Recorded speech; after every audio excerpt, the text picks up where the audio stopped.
Mahigpit din at tinututukan ng Department of Migrant Workers at Overseas Workers Welfare Administration ang lagay ng OFWs na apektado ang biyahe dulot ng sigalot sa gitnang silangan.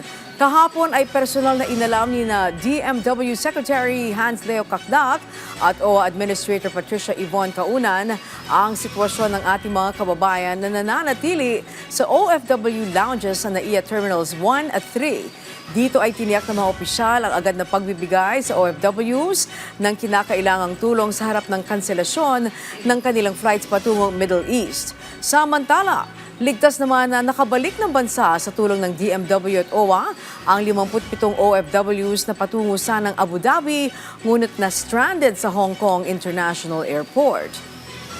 Ngayon, yung talagang ang final destination ay Dubai at Doha, yun. Sila talaga ang maapektuhan nitong flight cancellation. So again, hindi rebooking kasi sarado ang airport. But yung pagkakaroon ng accommodation and transport assistance, yun yung sinasagawa natin dito ngayon. Meron din sa mga airports na nakakancel yung flights pabalik. Kaya tinutulungan din sila sa aming puwersa ng DMW, MWO at ng OWA sa larangan na ito. Okay. Kaya tuloy-tuloy lang po ito.